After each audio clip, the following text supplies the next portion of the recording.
Hey, everybody. On our fourth episode today, we're going to talk about being proactive. And we're hanging out in the Starbucks here on a Sunday morning. It's getting warmer outside finally, which is awesome, but it's snowing out at the same time, too. So, welcome to Minnesota weather, I guess. In this episode, we're talking about being proactive. The point I would make, the lesson learned, probably took me, I'd say, 4 or 5 years to figure it out. Because at that point, I was working during the day, going to school at night, was already married. I had a child on the way, had to figure out about being proactive and managing my time well. And then it locked in terms of work as well. Successful employees are never passive in their work ethic. So what I would tell you, the lesson I learned is to, never blow off or let slide things that impact you and that come up. With that also, documenting those so you can keep track of what you've got to work on. So don't try to keep it in your head at all the same time. When something comes up, I tell you also be proactive about seeking out and spurring those conversations on with respect to the solution and be assertive in solving the problem. So it pushes you and I towards taking ownership of our own behaviors. And, I admit it too, we're never 100% perfect and we slip occasionally and then it comes back to haunt us. So it kind of is a good reminder for us to be proactive. And the thing I'd ask you to think about also is, we've got like 60 hours worth of work in a 40-hour week going on. And so we've got to understand the need to prioritize and keep track of all those things and keep reshuffling the priority list as they occur. Don't try to do it in your head.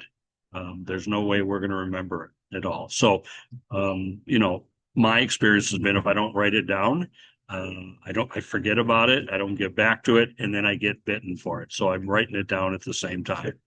And I'm constantly checking myself. I'd say easily once an hour. I'm looking at my to-do list and figuring out if that's still the proper sequence or not.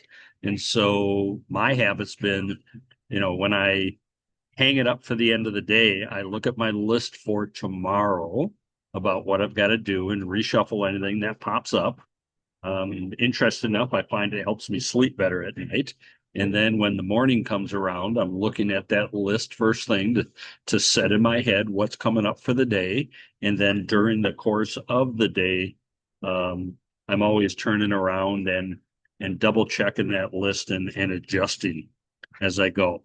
My orientation tends to be as best as I can. I always want to be moving forward towards a solution because of that whole idea of I've only got 60 hours worth of work to do only, but in 40 hours. So I've got to be very, very cautious on my time. And anything that takes me away from it, moves me sideways, goes backwards, it's burning up time that you and I don't have. So I'm constantly reassessing and reorganizing myself. And if I'm going to be late on something, I'll reach out to the person I'm going to be late on the commitment I made. But I've thought also about, well, what am I going to do to reconcile and rectify the situation?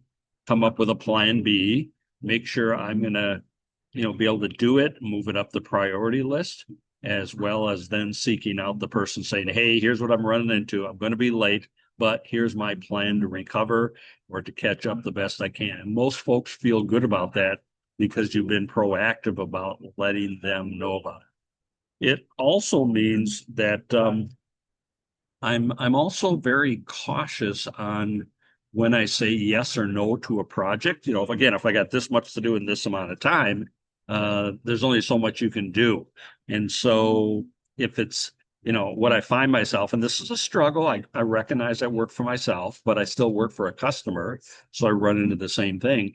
I'm okay with telling a customer, hey, I can do that if that's what you want, but here's what I'm going to have to give up to do that. Is that okay with you? Um, that's, I think we got to find the diplomatic way back at work to say something like that is, yes, I can do it. Here's my priority list. If I do that, then I'm going to lose it over here. Can you support that happening? And if I catch the the response which many of us bump into is, well, figure it out, your problem, not mine. We've got some harder choices we got to make at the same time. I remember for myself when that happened is I did it once, almost got fired. Then my boss said, here's a better way to do it. I went back to to that person and said, okay, here's what I'm going to do for you. If this isn't acceptable, then I guess I'm not going to do it. And they went and talked to my boss, and I kind of got an earful about it. And my boss took me back and said, hey, here's the proper way to handle it. And training and good communication helped me figure out the if then of saying that.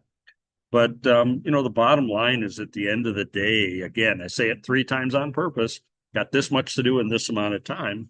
We've got to take the initiative to manage that, not just promise things and then walk away from them, but again, staying within that time that we have and working on what we can, nudging others on, I can do that if I move this out. And we take responsibility and accountability, and we don't blame others. But at the same time, we do find we're going to get caught in some of those pickles. So the bottom line, I guess, is the more you and I can recognize how much time I have, what we're doing within that time, actively working with others to say, here's what's currently scheduled. I know yours is important. Where do you want to fit it in here? And if you want it up here, then I need to talk to these people here, or you need to talk to them, or how we want to work that out with them to say, if yours is going to take a higher priority, I need your help then to adjust these other things. Because let's face it, if I got this much to do in this amount of time, it's not going to solve itself by saying, well, I'll just work 50, 60 hours a week because more piles in there. I can't just say, well, I'll do what I can. The rest of it will fall where it can. That's not helping either, because people will say, well, why didn't you say something? So we might as well acknowledge that up front, that I can do it for you, but here's what it means. So in general, being proactive, managing our time, taking responsibility about our actions, is the way that we have to go in the process.